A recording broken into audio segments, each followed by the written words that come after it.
came out in 2004, and stars one of the Disney Channel. Interesting thing about how they're both. He's their futuristic man. He is. That's what he does. Computers and future stuff. This is also like a futuristic plot line, but he plays this high school teenager named Roscoe, which the names of not all the names, just his and the name of his Frankenstein monster. Coming over, and they need to learn how to dance because that's all people care about these days. Play guitar and writes like soulful lyrics. She was like the Taylor Swift of her time. Yes, that's fair. Or Avril Lavigne. Like, she does have Avril Lavigne posters in there, and this was the age of that like pop punk situation. Yeah. So I guess Avril Lavigne would also be would closely align with her. But yes, she's that type of singer, songwriter, guitar player, acoustic pop punk person you're familiar with. From the early 2000s. Yes, from the early 2000s. Yes. So she then is like, okay, and she tells Roscoe, and then Roscoe is like, ooh, let me be a good friend, and his dad is like this really big like software engineer, and like they're really wealthy. Like, his dad just builds things on the computer. So Roscoe's also very good at computers. Yes, well. He's also very talented with the computers. And he basically uses his dad's program to create a hologram. But a hologram that's almost sentient. In theory, develops sentience as the plot goes thickens. On. Yes. So he is 100% down great. For it. So they use her, and they pretend that she's a new member of the band. Right. They never tell anybody she's a hologram. Yeah, so flesh and bone. Right. Assumed human. To be sort of the, like... Britney type, if you will. I suppose. I feel like Britney didn't do all that. No, Britney could dance. No, I know she could dance, but Britney wasn't flipping on stage. No, she didn't get to that point. You know? Yeah, so that's the other thing with Loretta. Because she's a hologram, she can defy the laws of physics. She will literally just flip it. And, she's very long-limbed, this actress. So, so there's just a lot of, there's a lot of high kicks, there's a lot of you suspend a lot of disbelief of the... It's like a cheerleading routine. Yeah, more than a dance. Yeah. But... Which includes lip-syncing that's off-beat. Like, it's off lip-syncing. The dancing is also off-beat and normally doesn't match with the song either. Yeah, she'll be dancing, she'll be like... to a busting ballad. It down to a ballad, and you're like, well, this is just incorrect. Yeah. Also, it's weird because it's offbeat, but it's not even like it's on the 1 and the 3. It's kind of like it's in between 1 and 2, and then in between 3 and 4. Yeah. It's just it's very interesting. I guess that's when people should have been able to tell it was an AI because I don't know if that's on purpose, or if that's just, what was budget decom at that time. Yeah, in 2004. Both are equally likely, not necessarily the main point. So she performs with the band. People love her. Everyone loves her. The A&R dude is like, yes, like, you guys need to get signed right now, immediately. Yeah. And things then begin to get a little complicated from there. Right, because they have a second gig. And then she basically flutters a little bit and like goes pixelates. Yeah, like goes in and out, and then so people are like, oh, because nobody's ever seen this, but then they love it even more. So then they get even more fame because they're like, oh my god, you guys have a hologram and as your main singer and dancer and blah blah blah. So it's like a whole thing. And Sam all the while is secretly seething. Yeah, because she's so jealous because Loretta is quote unquote perfect. / Roscoe is giving all of his time to Loretta, and Sam has to store Loretta in her house because Roscoe doesn't want his dad to find out he used his program. Meanwhile, she's pining away for Roscoe on the inside. Roscoe is her love, and she wants him. Her unrequited love. Yes. Who is, like, he's not just only paying attention to Loretta that he created, but, it's that sort of weird science thing. Like, he's, like, fallen for her. For real. And you can tell. You can really tell. But anyway, but on the other side, so now that the big secret is out, on two sides, it's Roscoe's dad is like, whoa. Right. He's like, wow, my son created this. And it's really, really impressive. Right. And kind of a big deal. And a revolution. Yeah, and so now industry. he's suddenly paying attention. Oh, for the record, we don't know where Roscoe's mother is. They don't bring her up. So we're not technically going to consider She's this absent in our... beyond his, skill set. Right. He sees him as an employee, not a son.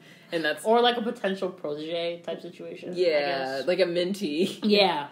And he's like, I'm your son. Not necessarily a son. Although, I don't know how true that is. That's how Roscoe feels. Right. We don't actually know. That's how we don't Roscoe have proof feels. of that, but that's how Roscoe feels. So his dad is like, oh, like, in that, way of, all right, we gotta patent this, we gotta sell this, we gotta Let's make monetize. This is a product. Right.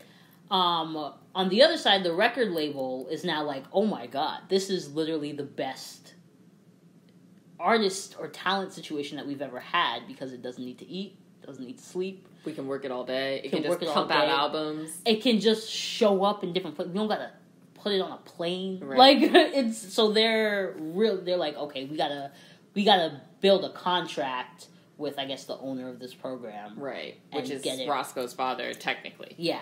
And get it, really, really through. But because Roscoe has started developing feelings for his computer program, let me just go on record as saying, I think that this is a horror film. That's just how I feel. We'll get back to that, but, that's just how I feel. While Roscoe has started developing feelings for this program, has spent a lot of time with Loretta, so sees her as a sentient being. Right. And thinks that Loretta should have choice. Right.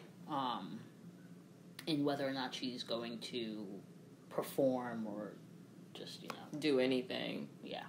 And then they basically, one of the A&R guys who's there eventually just poses that question to her, and it's like... On the day of the signing. Yeah, he, has a change of heart, essentially, and is like, listen, Loretta, he's like, I think she should have a choice, and he's like, do you want to stay here and work at Hearthstone, basically for the rest of whatever your life is, as... essentially is just like an indentured servant. Or do you want to go into the internet and just become one with, I guess your mother of sorts? I don't know what you would call the internet to a hologram, but sure. Yeah. I'll use that. Which is something that Roscoe has sort of repeatedly not allowed her to do. Right. Or not. He has this whole thing, because she's made of pixels or... I don't really understand the science or computer tech behind it, so I'm not going to pretend like I do. I don't know if Disney Channel understood it either. But, any computer people, feel free to, let us know. Let us know. But, essentially, that because she's a hologram, if she goes into, the internet is described as a tornado for her. Yeah. So if she uploads into the internet, there's a very good chance that she'll essentially just be blown to smithereens. She'll pixelate, but to the nth degree. Right. And just be shattered into a million pieces, and therefore they won't be able to get her back. Yeah. And she won't be able to, and they won't be able to get her back. Right. But she's in the room, and those are sort of her two options. She's either going to be signed over, or she can go to the internet, and she chooses to go into the internet. Yeah, and you get a fun little ride. A fun ride into what Disney thought the internet was like. That is the best part of the film, in my opinion. I think that you could just watch that scene and be fine. Yeah, it's pretty fun. Yeah, it's cool. I think it's always cool if you get to when you see people's imaginations of what it might be like in the, I guess, mind of technology, right. If that makes sense, or in the mind of a server. In the binary. Yeah, it's, I don't know if you guys remember, but, I think it's Regal or AMC when they used to do the turn off your phone thing, and it would be oh, when you turn your phone, or when your phone goes to sleep, does it dream? And then it would do that whole visual thing, and I always thought that was really cool in theaters, and, The Proud Family has a great episode where they sort of, it's weirdly based on the Matrix, but they go into it's called Zapster or something like that. They go into the music library of the net back when LimeWire and Napster and all those things were popular. Right. So and it's always fun. It's always a fun little visual game. kids definitely ate that up. I still think it's cool. Yeah, no, it was. And she goes there, and we see her go all the way through it, and then meanwhile, back on Earth, back on Earth, Sam and the Zetabites are like, they can't reach her, and Loretta actually tried to reach out. Yeah, she tried to reach out to Sam, but Sam is really over it at this point. Yeah, Sam is pissed at her because she's, Sam, she's a teenager and she's a bit insecure about, her own prowess as a musician, especially because she seems to be constantly told that she's not good enough. She's not quite good enough, yeah. Also, there's a really kind of messed up part where here's the thing, you can only feel so bad for her because she went and looked at somebody else's stuff, and it's like, you were never supposed to know this anyway, so, it's like, I feel bad. I feel bad, but you also just, don't go through other people's things. It's like if you're going through, your boyfriend's text and you find something. Yeah, it's like, well, I mean... you were looking for it. Exactly. So... You looked for it, you found it. You're not exactly in a moral light. Right. Here, yeah, you're not in the moral right in this one. But, yeah, so she finds sort of the schematics of the making of Loretta, sort of all of the pieces that he pulled on, that Roscoe pulled on to create the perfect pop star. And she sees that there's sort of a page with her on it, with Sam on it, that is analyzed and sort of negatively assessed. Yeah, he only took 4% of her face or whatever part of her that he had picked to be part of what made up Loretta. And it's not even it's sad because it's above the 4%, there's a 10%, and then that's crossed out. Yeah. In red pen. So she's just not having a good time. So she's just F Loretta, I'm not answering this email that she keeps sending to me. Yeah. She's let me go to this freaking concert. I'm just gonna do it all myself since we can't find her. So I think she shows up, dons a wig, I think. Or they all figure out that they can't because Roscoe's also really upset with the A&R guy for letting, who's now not an A&R guy. He quits his job. He quits his job because he got a heart. Yeah, exactly, and decides to start his own record label. Which, I just want to say, I don't know his home situation, but if you ever came home to me and you were like, "Oh, baby, I left my job today," on the words of a 14-year-old child. Who made me realize that,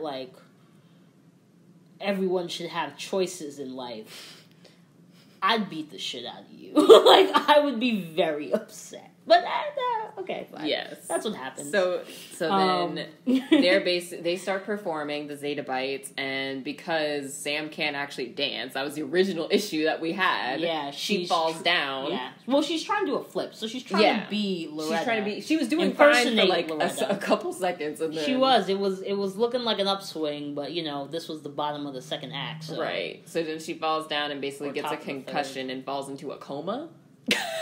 Yep. Where they have to rush her to the hospital. She gets to the hospital, and she's asleep. She's in a coma. She's in the coma. Actively in a coma. Her parents are there, and then we see they're not happy with Roscoe. Of course, which they shouldn't be at all. But then Loretta pops back up. Yeah, she reconstitutes herself and shows up at the hospital. Dancing. Because that's what she's made to do. And Roscoe's like, now it's not the time. Not the place nor the time ever. Don't ever show up at the hospital dancing unless it's a Make-A-Wish situation. Just because, it's sad. It's a sad... Everybody there is, sick. Now all the girl is in a coma. So she shows up and, she's like, oh, God, what's wrong? And her parents are very upset. Yeah. Why is she here? Right. She's in a coma because she was trying to be you. Right. It's a little emotional. So then Loretta does the only thing that she can do. Because she does genuinely feel bad. Right. And she liked Sam. She had no issue with Sam. But because she is not a human being. She doesn't... You know what I mean? She can't actually do the right thing. Yeah. But she does, in theory, feel for her. But she is... She doesn't actually feel right. So she decides to go into the EKG machine. Yeah, that's hooked up to Sam's brain. Sam's brain to monitor activity in her coma. And she gets in there, and then we get another little virtual space. Well, not virtual, but you know what I mean. Yeah, we basically see, Imagined like, quote-unquote into Sam's brain. Yeah. Which she's just, like, depressed, you know. And so it's gray and crumbling, and I think her hair is really stringy and crazy. Yeah. They have a little heart-to-heart, which is nice. And yeah, it's cute, because Sam is all... Because, like, the whole point of this is, you know, perfection, right? So Sam is all like, I can't be perfect like you. Why should I even try? Why should I even come back? And Loretta is all like, I hate that word perfect. Like, you can do all of these things. Like, you can learn. And Sam's like, you learn things immediately. And she's like, no, but you get to fail. You get to fail at things and learn from that failure and get to see your progress and da-da. And, you know, there's actually some questions about that I have in terms of, like, actual computer AI and being able, like, not AI, but, like, self-operating things, like, don't they technically learn because you keep giving them more and more scenarios so that they understand it? But anyway, that's beside the point. Yeah. The point. So they have that little heart to heart. I think that the brain space changes from dark and crumbly to like butterflies and fields and shit. Right. You know, in theory, what a teenage girl's head looks like. Because I didn't like butterflies in fields, so I'm just saying. Right. And I feel like someone who loves Avril Lavigne probably also maybe didn't necessarily, but Right. And then they eventually get to the point where they're like, oh, I think there's only one of us that can fit in here. Well, and this is why I think it's a horror movie, because they don't say that. Loretta says that. Yes. In the creepiest fucking AI voice. I think there's only room. She starts to like pixelate again and sort of fade away, and then Sam's kind of like, "What's wrong?" And then Loretta says, "I think there's only room for one of us in here," as she sort of fades away. Right. And then we cut to Sam waking up, but it's not Sam. No, it's Loretta in her human body. In Sam's human body. And then somehow she manages to get outside of her parents, Roscoe, and all the nurses and doctors to go outside so she can feel rain for the first time, which is like, yes, you know, like a very nice moment. Yeah, but you're also just her, like, but you're like, how did she get out when she's a concussed coma patient? Concussed coma patient. And then she promptly falls to the ground because that's when Loretta leaves her body. And it's back to being after Sam. being hit by lightning.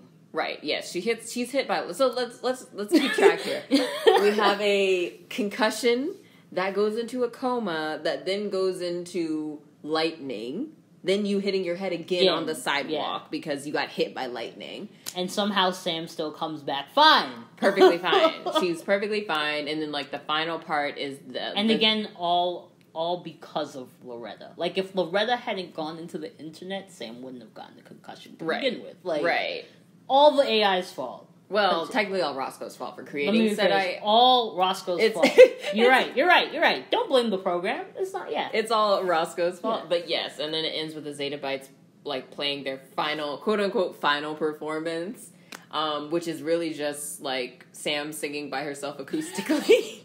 Which is what it should have been all along. Right. You know, it's like we had to go through all of this to just understand just for her to be like, I'm Sam a solo didn't need star. a band. Like... She could just do this on her own. She's the solo member of the group. You know, we could do an Alicia Keys situation. Like, it can just be her. Yes, and then they find out at the end, they're like, oh, there's somebody else singing harmony. And then Roscoe sees creepily Loretta, like, an outline of her off to the side of the stage. And he's like, you have a guardian angel. And that's, like, literally Still how terrifying. it ends. Terrifying. That's literally how it ends. It's not a guardian angel. That's a demon stalker. That's how I feel. Yeah, but that's how it ends. Yes. So to go into, like, the review. Like I said, I think that this is a horror film. The review portion of this. I just don't. I think that this is where Alex Garland got all of his ideas. Just because, you know, it's... Like, I genuinely feel like it's... Roscoe is just Dr. Frankenstein. And he created his monster. You know? And it's not the monster's fault, you know? Like, Loretta, she's not in control of this, but it, again, just comes down to that whole thing, and it's a very classic sort of science fiction trope now of, should we be making AI? Should we be playing God? Should we be... Are these things inevitably going to run away from us? I know how I genuinely feel about that, which is yes, they will. But... I don't know, Chelsea, like, do you have any... I know that you were less horrified by this than I was. No, I will also say I loved this film as a child, and I don't know why. Yeah, it didn't horrify me as much. It just seemed more like a cautionary tale, I think. But I do agree that it gets back into that playing God ideal, and just like how messy it is and how you just never have the right to do that. And it's like when you do, that's when your friends like get a concussion and get hit by lightning. It has bad results, and he only did it on a small scale. That's the like thing. He did it on like literally an individual scale, and we already saw like the magnitude, the effect that had on this, just wrecking this poor little town. Right. If I were her parents, I would very much not allow her to interact with that child again. I would be like, Roscoe is banned from your life. Exactly. Until you are old enough to make your own decisions. And when that happens, I'm sure, because it's been like 5 years, you will have made new friends. And he is not someone that you will want to interact with. I'm sure that will happen. Yeah, I think there's also, this whole bit about, the agency or the rights of AI once we get there. And I mean, I say once we get there. In many ways, we've already gotten there. Yeah. At least if you take it at face value as the concept of artificial intelligence. Right. Well, so like, so that everybody it's has not like Siri, exactly. So that it's intelligent, but it is genuinely artificial. It's not conscious yet. Right. We are still in the midst of getting to genuine conscious intelligence. AI, yeah. Or crafted consciousness. Right. Might be the better way to say it. I don't know. I'm sure that there are terms for these things. Yeah, no, I feel like crafted consciousness is a good way to put it. It's whatever their creators put in them, essentially. Yeah, but then that takes that information and forms its own thoughts and actually does grow independent then of whatever the baseline has been put in. Right. Which I guess would then be akin, like you can make the argument that is akin to like our genetic code. Right. And then us existing. Free will and all that. Yeah, but I mean, listen, can't be throwing free will into this now. that's a 3-hour long episode. But this is not a film that deserves a 3-hour long episode, so we don't gotta do the all premise that. is interesting. It does give me very Ex Machina in the early stages. I'm really banking on Alex Garland having watched this, like, maybe not as a child. I don't know, maybe as like a sibling. He has kids, I think. Yeah, I just feel like and it just thoughts trickled out. Because it's a very interesting premise, and I feel like we're even still getting that same premise now. Like Black Mirror had their Miley Cyrus episode like 2 years ago, and that was like a similar type of thing. Yeah, it's something that it's something that we are probably only going to grapple with more and more and more as our as our sort of digital technological advances continue. Right, even more. At an exponential rate. Every year it seems like we're jumping. What would have taken 5 years, 10 years ago happens in a couple months now, Right. Which is, and it does come down to that. Like for some people it's really deeply exciting. Some people are the Roscoes of the world. Some people are like me, are like the Sams of the world, who are just like, eh. Hard pull back. I'm an analog baby. I'm not going to pretend I'm not. I love my analog situations, And then, there's sort of like the middles, which I guess would be like more like, you and maybe his dad and, Daryl Phibbs. Daryl Phibbs is the A&R guy that had the change of heart at the last minute. Who are like, let's see where it goes, but just move with, caution and restraint. And especially moral restraint. And I feel like that's always the issue whenever you get into AI stuff, is that most people don't have morals. So... And that's, this could be a 3-hour episode if we wanted it. And that's no tea, no shade towards the girls that are out there creating the AIs. Like, shout out to you for doing that. But, I love how you just said that they have no morals and then said no tea, no shade. Like... That's all tea and all shade. I'm just saying. That's just a diss. That's like the worst thing you could tell somebody. Oh, like, you're a sociopath. You know that, right? that's not saying all of you don't have morals, but I do feel like quite a lot of people, you get into a gray area, I think, when you're actually working in it. Yeah. And you're kind of like, well, I want to create that next thing. Mm-hmm. And that next thing is At most what likely cost? going to be a sentient AI being. I mean, you already kind of see it on the pop star or like even like Instagram influencer front. I don't know if you've ever seen this, Nina, but there's like this like Instagram influencer that's completely computer generated named Little Michaela.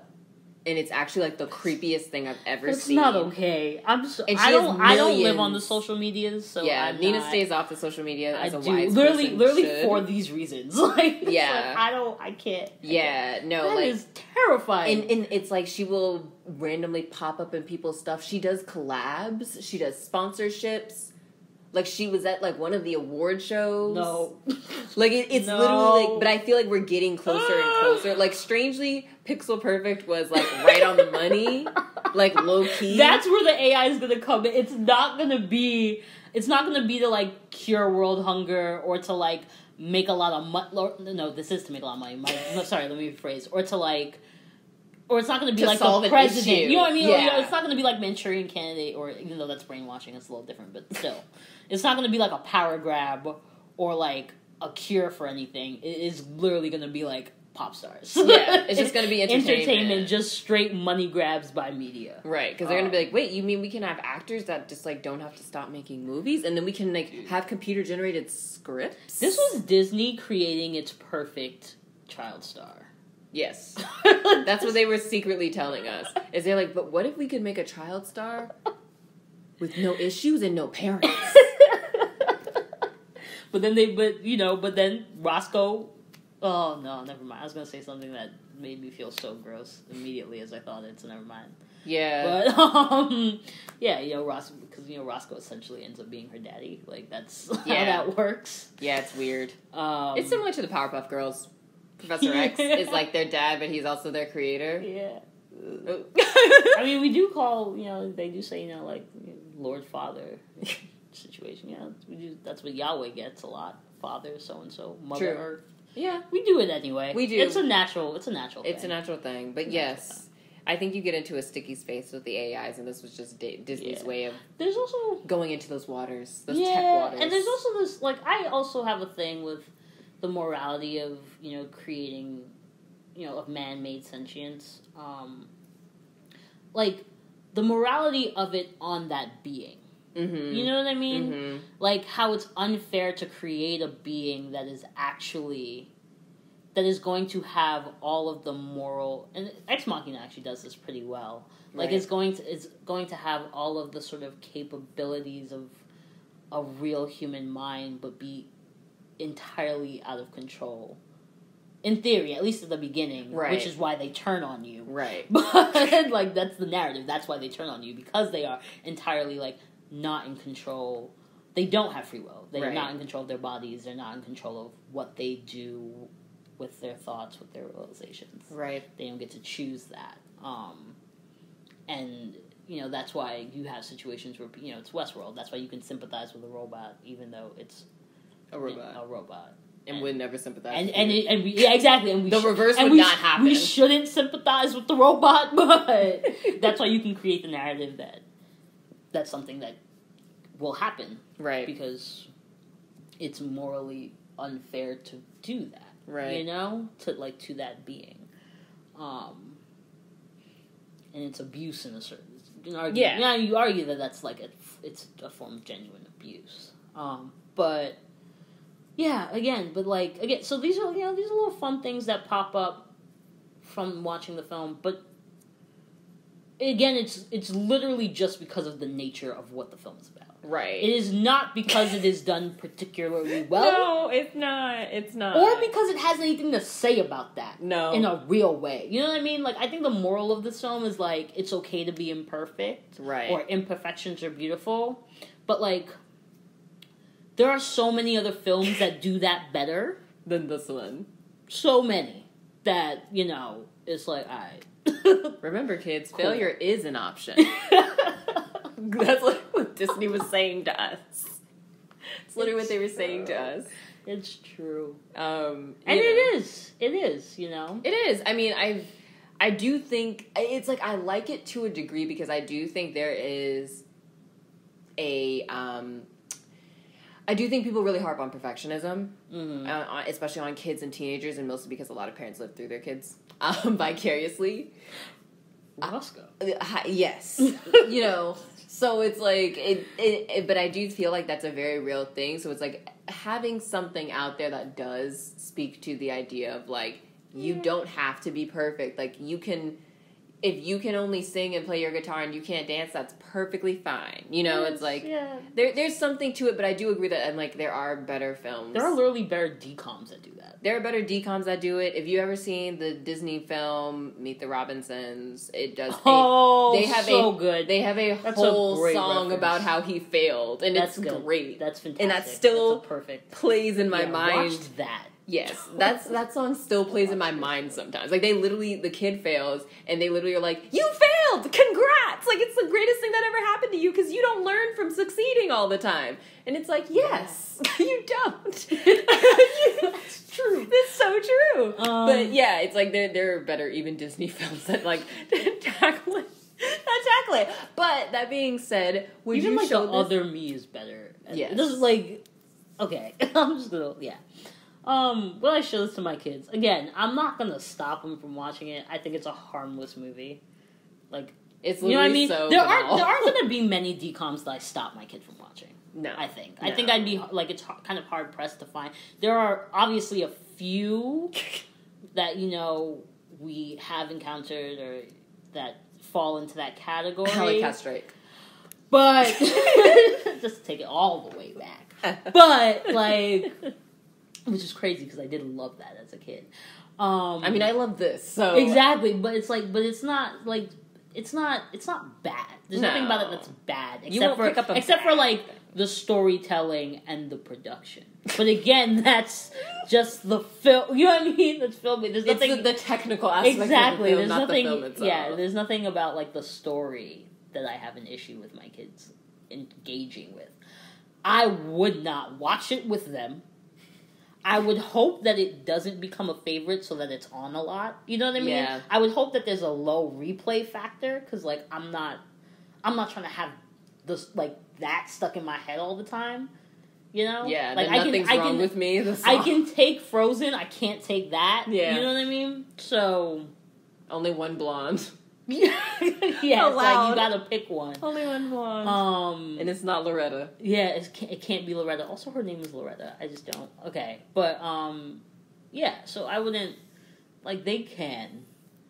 I would like to not participate in it in any way, shape, or form. I feel you. I think like I said, I did enjoy the perfection aspect of things that they like harped on, and like that failure isn't horrible and that it's normal. And you need it in order to be a functioning person in society with no issue, with as few issues as you can have. I mean, we all have our but it's like it is something that you have to grapple with, and it shouldn't be something that your best friend tries to grapple with for you by creating something to replace. It's like that just doesn't even sound right. Roscoe is the villain. Yes, Roscoe is the villain. He's the antagonist of this film. They said it's Harsh Tone Records on the Wikipedia, but that's a lie. It is Roscoe. They weren't watching closely. No. But yeah, I think I would show it to my kids, but I also agree that I don't think it would have a very high replay value. Like, I remember I liked it, but it wasn't like I don't think I watched it every time Disney played it, Yeah. I was just like, oh, like, I enjoyed it if it was on. So I agree. I hope it doesn't have a high replay value, but, it's cool. It's like a cute little one for them to watch, and, if they want to see some flipping out of context. I still feel like, watch Jump In. I still feel like there are other things that I can show you. Literally other Disney Channel original movies I can show you where, though. Yeah, that handled this topic better. But I think I'm a little bit more pro it than Nina is. Oh, for sure. Like I said, perfectly I'm fine. Pretty sure it's a horror film. But yeah, that's our review. Stay pixelated. Oh my god! Please don't. Please do not. We'll see you guys next week. Thanks for listening to this week's episode of The Critics Kingdom. Don't forget to follow us on Spotify and SoundCloud so you can stay up to date. as well as interacting and letting us know what you guys think on social media. You can find us on Twitter at Critics Kingdom and on Instagram at The Critics Kingdom. We're excited to talk to you again next week.